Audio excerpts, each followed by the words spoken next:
Rome figured out how to feed, fuel, and supply an army of 40,000 men, moving through hostile territory, far from home, without a single truck, radio, or refrigerator. This is the story of the greatest logistics operation in the ancient world. Here's what most people miss about Rome. The legions didn't win because of their swords. They won because they ate. Every single day on the march, in winter camps deep inside enemy territory, they ate. And keeping that food moving was a system so sophisticated, so deliberately engineered, that modern supply chain experts still study it. At its height, the Roman army had somewhere between 300,000 and 450,000 men under arms. But let's focus on a single campaign, 4 legions and their support units, roughly 80,000 people total. That's 20,000 legionaries, 20,000 auxiliaries, and nearly 40,000 non-combatants, servants, mule drivers, doctors, engineers. Just to keep those people alive for one day required moving tons of grain, hundreds of animals, and wagons stretching for miles. So, how did they actually do it? It started with the soldier himself. Every Roman legionary carried the weight of a small apocalypse on his back.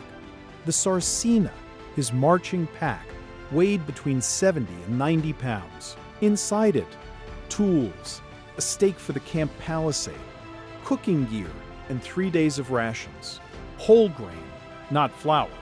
Rome issued grain unground on purpose because whole grain spoiled slower. Each morning, the soldier milled his own wheat, mixed it with water, and cooked it over a fire, handled entirely within the contubernium, his 8-man squad. 8 men, 1 tent, 1 donkey, and the collective responsibility to feed themselves every single day. That's not just practical, that's genius. By pushing food preparation down to the smallest unit, Rome eliminated the need for a central kitchen that could collapse the entire system. If one squad's supplies ran low, it didn't starve the whole army. The daily grain ration was about 2.2 pounds per man. For a legion of 5,000 soldiers, that's over 5 tons of grain per day. Add the animals. Each legion moved with 600 to 1,200 mules, and those animals needed feeding too.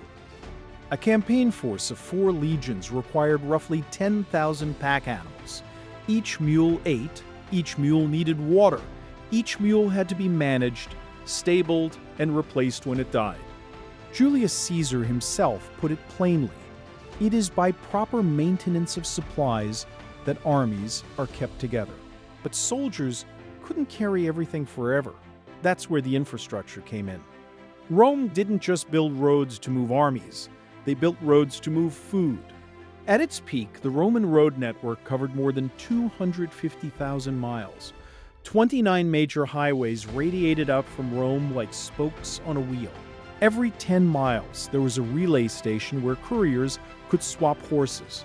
Every 20 to 25 miles, a full rest stop with storage.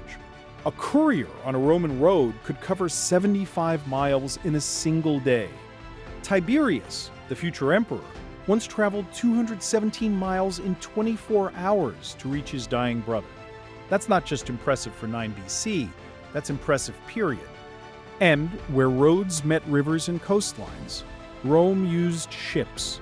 A single cargo vessel could carry 150 tons of grain, enough to sustain an entire legion for weeks. The Romans established permanent naval fleets specifically to protect grain shipments. When Emperor Commodus in 186 AD wanted to secure North Africa's grain routes to Italy, he created an entirely new fleet, the Classis Africana, dedicated to nothing else but keeping that supply line open. Then there were the warehouses. The Roman word was Horrea. These weren't simple sheds. They were purpose-engineered storage facilities. Stone floors raised on pillars to circulate air beneath, preventing rot. Ventilation channels running the entire length of the building. Thick walls to regulate temperature. At every major fort along Hadrian's Wall, at every forward base in Gaul and Dacia, along the Rhine, Rome built Horrea first, before almost anything else.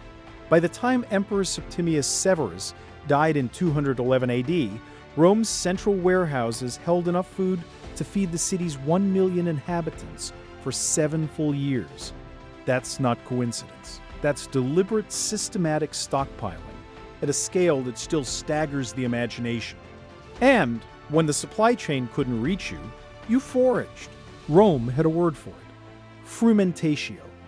Organized foraging parties fanned out from the marching column, designated soldiers, lignators for firewood, aquatories for water, moved ahead of the main force, stripping what the land could offer, while the army kept moving. Rome factored in a 10 to 15% loss rate from spoilage and planned around it. There was no surprise when food rotted. It was expected and compensated for in advance. Even punishment was logistical. Perform poorly in battle? Your wheat ration was replaced with barley, a grain Romans considered fit only for animals and barbarians. This system didn't happen by accident. It was engineered. The cursus publicus, Rome's state transport and communication network, organized the distribution of supplies across the entire empire. The calones, enslaved workers embedded in every unit, handled the animals and heavy labor. One non-combatant for every 4 to 5 soldiers, moving silently through history, making the whole machine work. When Trajan crossed the Danube in 100 AD to launch his Dacian campaigns, he didn't just bring legions, he brought bridges, permanent stone ones engineered by his architect Apollodorus. And behind those bridges came the food, the tools, the animals, the warehouses erected in enemy territory before a single battle was fought. Rome understood something that most armies in history have failed to grasp. Wars are won in the supply depot, not just on the battlefield. The legions moved fast because they ate well. They ate well because Rome spent centuries building the roads, the ships, the warehouses, and the systems to make it happen. Forget the swords.